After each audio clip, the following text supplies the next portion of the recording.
wacho ma CDF otieko. Wadonje wach mag counties. Nikech kacha bende nitie wach. Asega bedo ka wacho ni MCAs nyaka be ginyiswa tich mane mano yieren gitiyo. Chik wacho nango ni MCA tije mokwongo en representation. Mar ariyo en legislation. Mar adek en oversight. Sama pesa itiyo go marach gin kanye. Nikech okwadwa wacho ni governors tiyo gi pesa marach. MCA to nyocha one county government Masiaya. Aneno ka governor marwa odhi America ogoyo picha iti apoyo. Nigi derango kaka apoyo ipidho America. Yani apoyo ni emakuru licha ahinya food security Masiaya en mana apoyo manya konyowa. Nikech to samo timre kamano to gin game MCAs moko mamokoro lokore ni gin cameraman. Gigo picha. To gipost na Facebook to warango to wapenji gendo bwana gima noteru nyiswa gima noteru ukoro ukelo nokoro makoro nyalo konyo jo Siaya ama manyalo konyo jo Homa Bay kata jo Migori kata jo Kisumu County. Bwana devolution kan ibiro bwana. Devolution no ben konyo waduto. Maiso ni koro kawarango weche mibadhi mosebedo. Nikech be muda watiekni. Nabiri studio ka. Ba wacho maber ne bwana. Siachwa nitie kasoro. Kasoro mokwongo en ni pesa manoketi machieth. Ogoli chieth 92 million okele impressed. Ang'e ni Jeff, ing'e mosomo tije mag fombo gi ke. Koro kinyal understand gima impressed en. Impressed ende nango. Ni Jeff idwoka idwa dhi town tionge gi pes tax. To kore de ka impressed ka jotindiko ni impressed. Tika pesa, idhigo town ikago tax. Then you go 92 million. Ipes chieth. Titero ka impressed. To samuwa chinwe golo pesa ka chieth. Samuwa ungi yedhe hospital, ungi dakteche, gik moko beyo. Donga ngisi maber ni sega kuma ugenya. Kochopo sa 11. Dako ma mucho goyo. Ok nyatero hospital nikech hospital oselo. Stima onge kuro, pi onge kuro, nurses mantie kuro, gitin onga ke matino to ugolo 92 udwoko kono go taxi yo dei kuno mago to gimano kana wacho kamano anyalo paro jo Siaya no chako go wuwi simbe be na yodo ni jara ganye ketho nyingwa gima ber ni auditor report be wacho ni bwana pesa munugoli chiethia butero ka impress cha nyiswa kaka utiyo kodgi nikech kata kaka uti kode bende onge token mana Siaya kende Kisumu nitie Homa Bay koro goye tach kuro Migori to berberie ubado chal matiyo maber onge weche Migori koro jara Kenya ineno ka ng'ama nindo etije en governor en MCS kusungana ang'o miyo wadok chien ne wacho ni koro ka sirikal mar gweng' biro to ok wachak wachanda ni wadhi manyo pesa sirikal mamalo functions obedo devolved most of them makoro iloso gi gie gweng' kidwaro weche mag ang'o tiloso gi gweng' gi county government ok ibi nyaka malo kaindi kare ang'o matimore koso mibadhi ni enena mibadhi ni ka pesa nitie mar jopiny usuru nyaka choka to pesa nyaka lal en gima lit ahinya ni jotendwa manwa yiero gin joluo kaka wan gin jok modongo e gweng' kaka wan gin jok modhi skul ka chandore mana kaka wan en gima buogowa ka ging'eyo ni wasechandore for the last 50 years kwa wacho gin wan wani opposition wachandore development okubi korwa nikech government no thir korwa sani koro pesa matin mabiro ni monego bedwa konyorego monego bed ni nyithindo madhi nursery ni school ka school sani nigi japuonj maber mobedo train maber mapuonjo nyithindo mag nursery miluongo ni ECD iwinjo to ni mago nonego bed ni waketo to jawo ma pod tuoche kaka mag malaria nego nonego bed ni nurses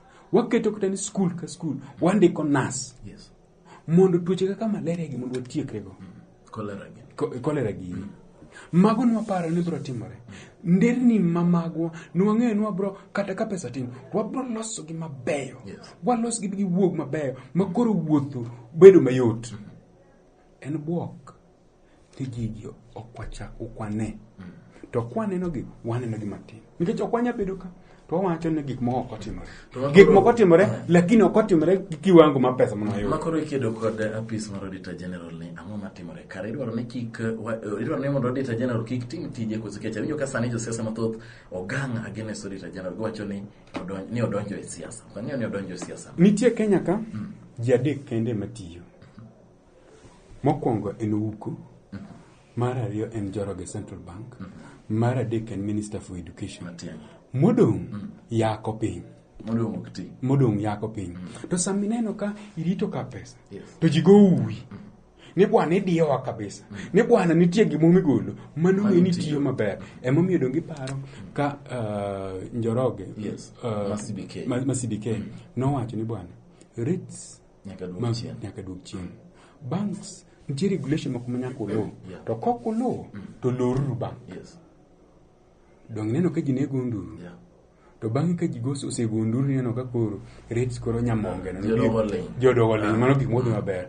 Donge ni winjo ka sani neno ka bengi oro no message mang'eny siko ni bikaw hola kata bengi ma okikene nyisi ni bikaw. To donge neno ka kata somo ka KCP onge kuo motimore ng'ato nyathi konwang'o 262 marks tiwacho ne bwana congratulations minwang'o no mano mari.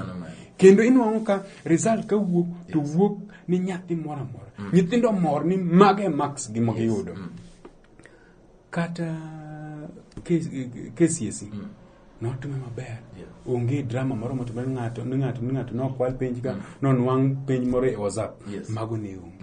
Man dongino ka jino chako gokoko skunde ne wang ke ji moko ne rieyo sani skunde koro kwang koro ji mor nikech ang'o koro mkaka katu seket maber.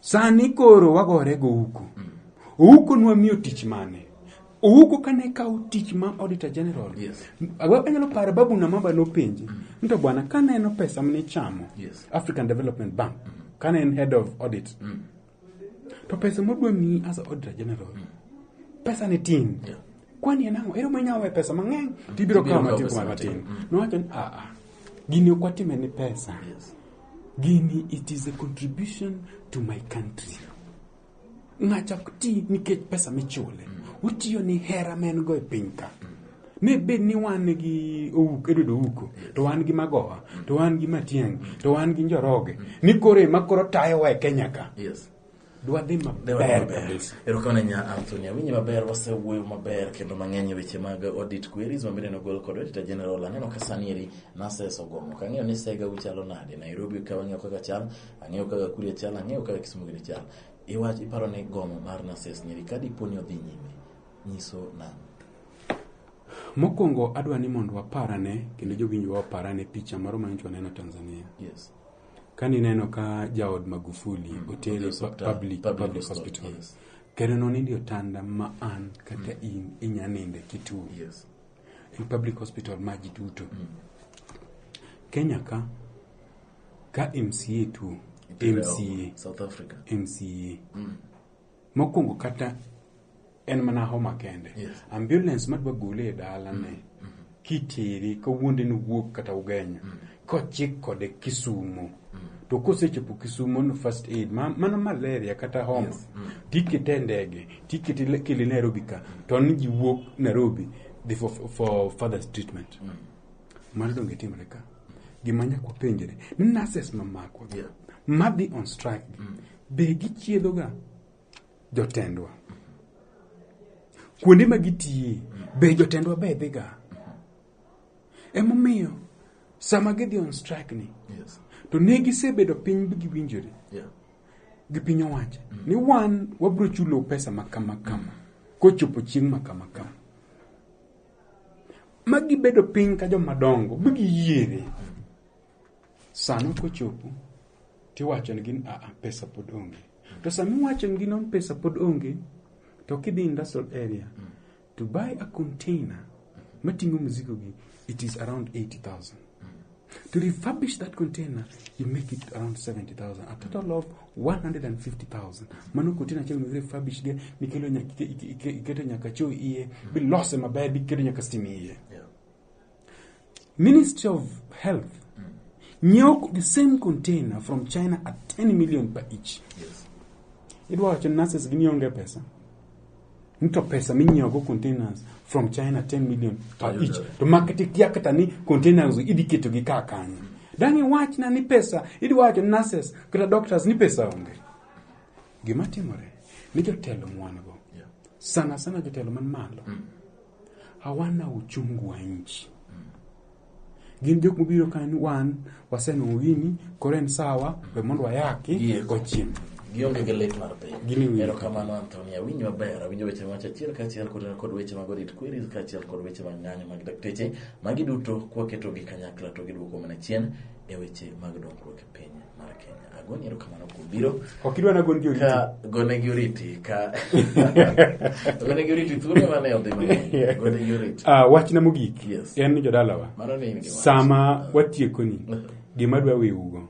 Ni peduru udhi ukaw pandi.